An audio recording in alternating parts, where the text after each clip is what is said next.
Yo, what is going on, guys? Today we are playing some more NHL 17. We're once again going to be talking about NHL 18. Kind of got sidetracked on this little improving NHL 18 series, and I forgot all about the draft champions. Been dying to find something to do, talk about for NHL 18. You guys got any other suggestions on videos you guys want to see talked about for NHL 18? Maybe there's something else you want to talk about for NHL 17 still. You'll have to let me know, but we're going to talk about draft champions today. Admittedly, draft champions was one of those things I've been dying and still dying to see in NHL games, and they brought it this year, which was fantastic to see for the sake of drafting a team. I mean, I do like the ability to have multiple themes at the beginning. We'll just diagnose the entire draft champions. I liked it. And then they had good themes at the beginning where people could actually get a good theme, and they took the really good themes out. I didn't understand that. They took out the Movembers, they took out the All-Star ones.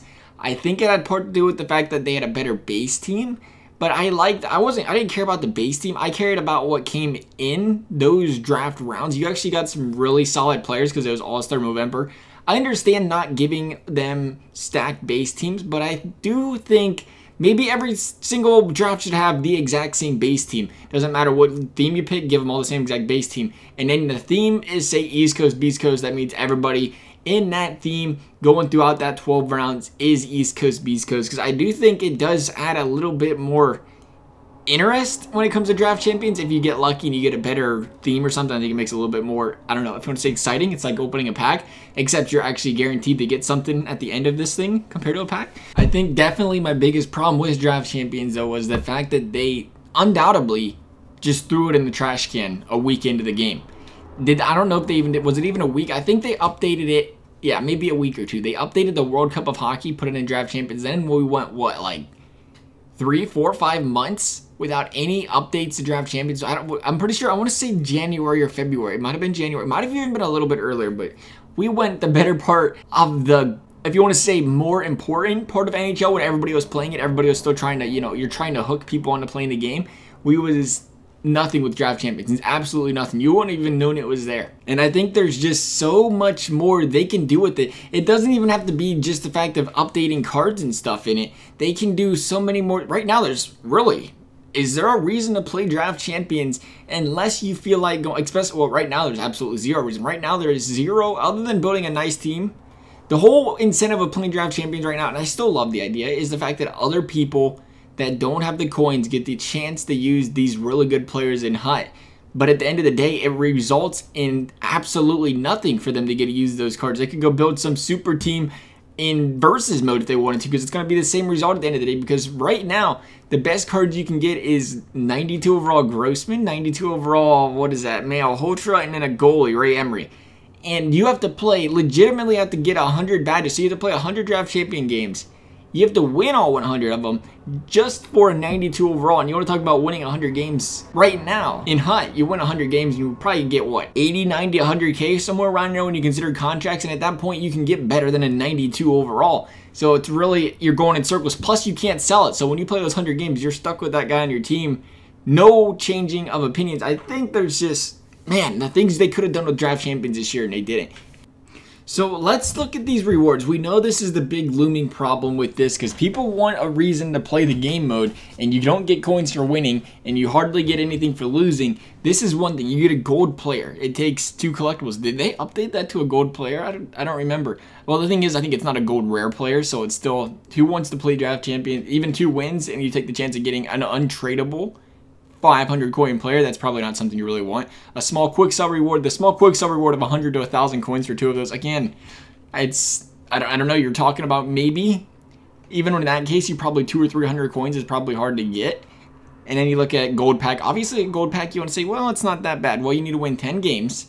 Again, we want to compare this to HUT. That's 10K. Gold pack's what, 7K? And the thing about a gold pack is, once again, you do all that and you're going to get 1 or 2K quick sell 9 times out of 10. And if you're into opening packs, hey, by all means, go ahead. It doesn't waste contracts and stuff. Go ahead and do it. But trying to reach to a larger audience. I don't have a problem with the gold pack thing. It's actually nice. 10 10 draft champion wins. I don't know if I want to do it for that long, because you got to consider too, this just doesn't include, you have to win all 10 of them. We're not considering that at this point either. You have to win all 10 of these draft champions games, and then they have to, I think they got to make it more, shall we say, like MLB The Show. Madden, do we talk about this a lot? I think so, but MLB The Show is just straight disgusting, man. I don't know if any of you guys have, I'm sure a lot of you haven't played MLB The Show, and you probably don't want to hear this, but if you win 12 straight games in MLB The Show, first of all, they charge you to get draft champions. I have no problem at all with that. Charge us 1,500 coins to get into draft champions. That's absolutely fine with me. I have no problem at all with that, because if that makes the rewards better, do it.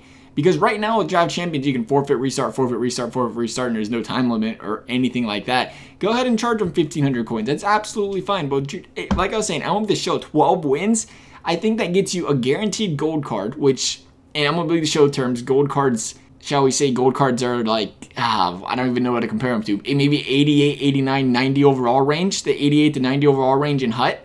And then they give you a guaranteed diamond card, which is pretty much your 91 pluses. You're guaranteed one of those.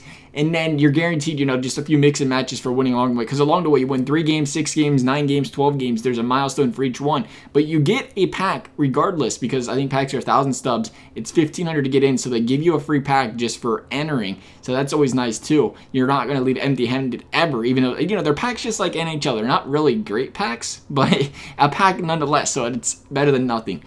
I like the way they do that, because it rewards people that are good at the game to play it. You're making people, it's adding to competitiveness. I know they have competitive seasons, and I know they're adding solo challenges next year. So, well, that's what I've heard at least.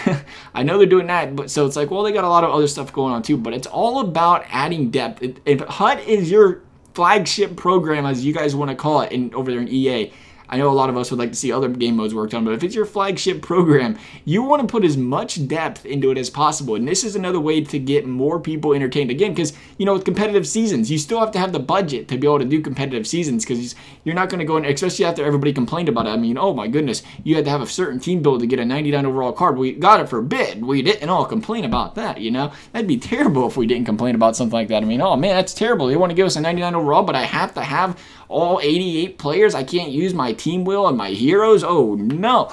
But there was, so they got rid of all the limits there, and they made it where you can use anybody. So now again, we bring up draft champions. Somebody has, you know, 50,000 coins compared to somebody with 2 million. Somebody's gonna have a lot better advantage here with a 90 overall team compared to a team with a bunch of 85 overall. So that's where draft champions comes in and can give you that competitive edge over there as well. And it'd be pretty safe to say, like I said, if you win 12 in a row and they tier it up, where you can go ahead and win something real nice like that. Or do this simple fix here and actually update the rewards, because again, they added Manny Malhotra, they added Ray Emery, they added Nicholas Grossman.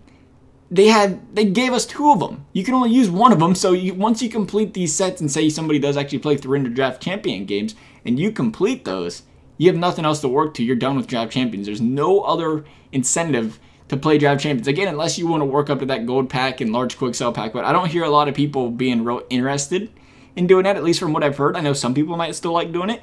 At least it's a reward, but I think you gotta give people more incentives to want to play draft champions. It's an easy fix, just like they've made sets all year. They came out with dynamic sets all year. That's all it has to be. Even if you just do, I understand, it's fine. You want to do untradables, that's absolutely fine, but hey, make us play 100 games later in the year for 94 or 95 overall, none of this 92 stuff, because 92 overalls, heck, 92, let's be honest here, 92 overalls were almost irrelevant the day the game came out, because they gave us a whole bunch of 94 overall heroes, and you can get those for 100 kids. Like, hopefully they don't do that next year. Hopefully they learn their lesson on that one. We'll see though. A lot of people like the heroes, but still, for 100k, 200k, 94 overall, it kind of made a lot of the other guys not as valued, I guess. I don't know, but we'll see how that goes. That's about all I got though. I want to see draft champions get better. I love drafting teams and getting to use different players all the time. I think that's real nice. They just need more reasons to make other people want to play as well. Even me, I haven't played draft champions in forever. I played a few games here and there, but I haven't played in months where I've actually played legitimate games, other than when I did those draft fantasy, I don't even know what you want to call them, those drafts with the stipulation video things. Other than that, I didn't really play with them. I just forfeited and restarted. So you guys have to let me know what you want to see with draft champions, if you guys like the game mode, if you guys like the way it's put out now. Otherwise though, hope you enjoyed the video. Thanks for watching. We'll see you next time.